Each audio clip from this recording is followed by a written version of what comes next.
Howdy, my name is John Oliver. Today is the 9th of August 2014. It's 1:15 p.m. coming to you from Dallas, Texas in the Our Stewardship Community College Dining Commons. Obviously the name of this is relevant, my relevant background. What I mean by that, what are little bits and pieces of my very long, complicated life are relevant to my wanting to launch and lead our stewardship community. So there's some factors that I think are directly and obviously related, and some that are less so.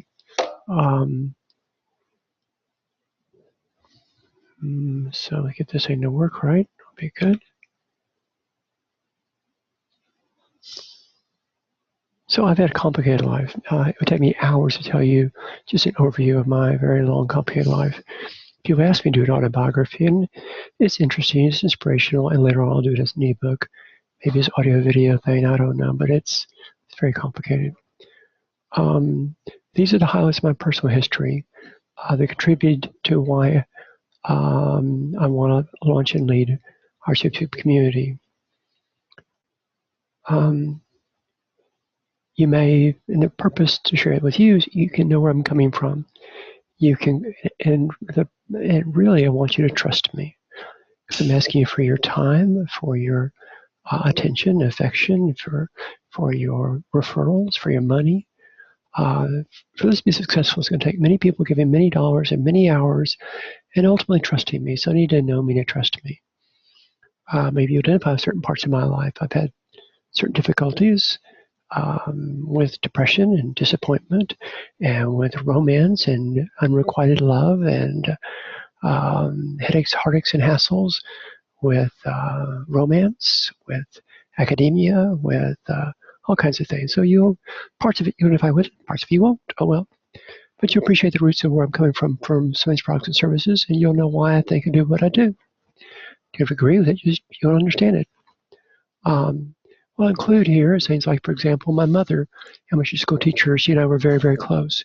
She was a constant reader. She often went to the bookstore, went to the library, took me and my brother to the library often. Come to love libraries and books. Father was not a reader, but so I didn't get that from him. Father was an engineer and became an executive manager. So I think a lot like an engineer. I think a lot like an executive manager. My grandfather on my mother's side was a serial entrepreneur. He had, mother said, 20 different businesses, ranging everything from rabbit farming, oil wells, real estate investing, aluminum siding, general stores. He sold a lot of oil and gas equipment, oil and gas field kinds of equipment. So I don't know, he's just kind of an eclectic kind of guy out there, adventuring through life. And when I met him, he was retired, and I really bonded with him from 0 to 5. And he was just like a cool guy having a good time. And he was, I'm very entrepreneurial in my views, yet definitely you will see that over and over and over again. I'm not concluding here, it was relevant for another time.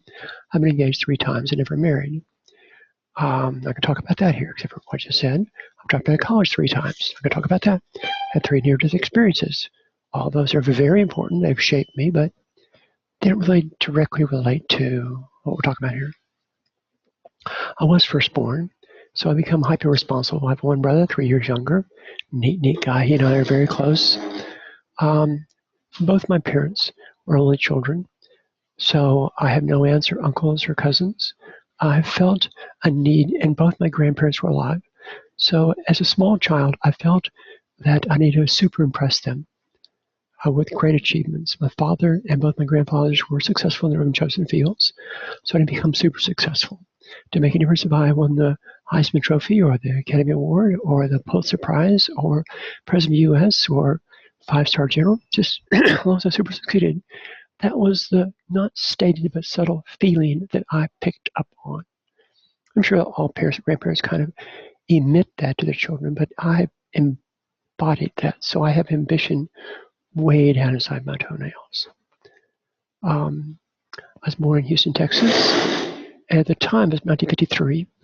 I did a lot of hanging around and traveling around with my father, my grandfather, I mean, and a lot of souvenir shops and postcards. We're talking about making a joke about how Texas is big. Things are always big in Texas. And Houston was the biggest city in Texas, so everything was big and biggest. And that's kind of humorous at one level, but another level it is, well, I'm from Texas, I'm from Houston, therefore thinking big is normal, natural is one part of my identity. I see myself and I love being a Texan.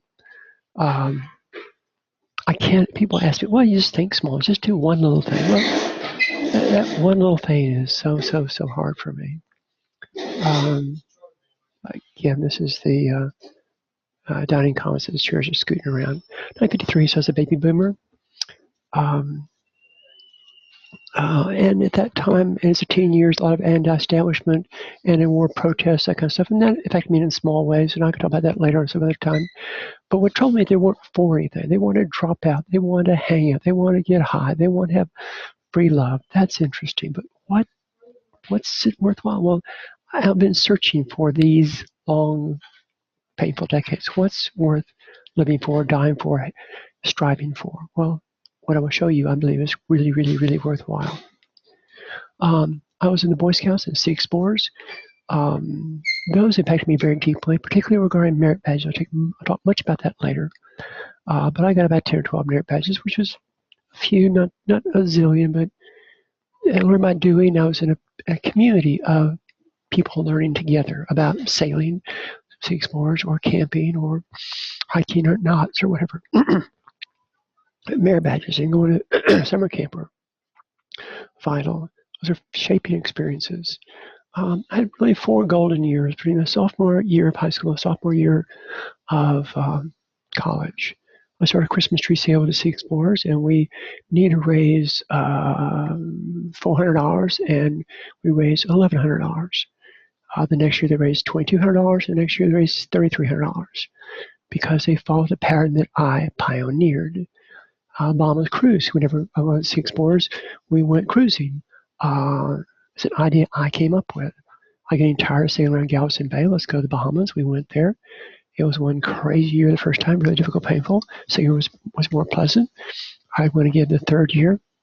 And they went another 10 or 12 years after I had broken the ice, got it started. Social fraternity. I was in social fraternity at Georgia Tech. And it was a BYOB situation, bring your own bottle down to and we had mixers in the basement. Brothers would get 1, 2 drinks, 3 drinks maybe, and leave a bottle. It's got crazy, it had initials on things. And so we could have a cash bar, we'd charge them, and we did, and we made a profit. We charged 60, 75 cents per mixed drink and made a profit at that. It's an innovative idea. It's a crazy idea. It's a good idea. It really worked. People liked it. Cooperative dance party, fraternity house, our parking lot backed onto 3 other different fraternities kind of shared this crazy parking lot area. We never ever got together. We never did anything together. We hardly knew each other. I said, what's this cuckoo? We all have limited budgets. Let's pull our money together and get one really great band. And we did. And that was kind of crazy, but you'll see how I think like that. And I want to pioneer things like that. Before the internet, I was at the library all the time. Studied and borrowed and took things home. Public libraries, collegiate libraries. You go to college library. If you just look like college student, act like college student, don't make a mess, they let you in. Usually, sometimes you got to sign in, sometimes you don't. After the internet started, and when the internet came, I was so thrilled. Oh my gosh! In fact, I was here at El Centro that I took courses in web publishing, and I spent almost all my time online. I know a lot of online services. I have thousands of bookmarks categorized, and I want to share you. That's a huge part of what I will offer. You'll see that later under Networking Hub.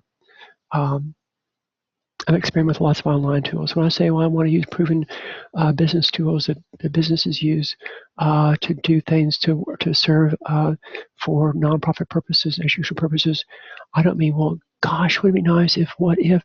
I have spent hundreds of hours on these tools. I know how to work them. I know what I'm talking about. And so that's the end of this. As for your comments, suggestions, and questions, really, I do want feedback. I do want you to ask me questions. I really do want you to, what you like, what you not like, how it could be better, what are the kind of things could I go into, so do that, please. And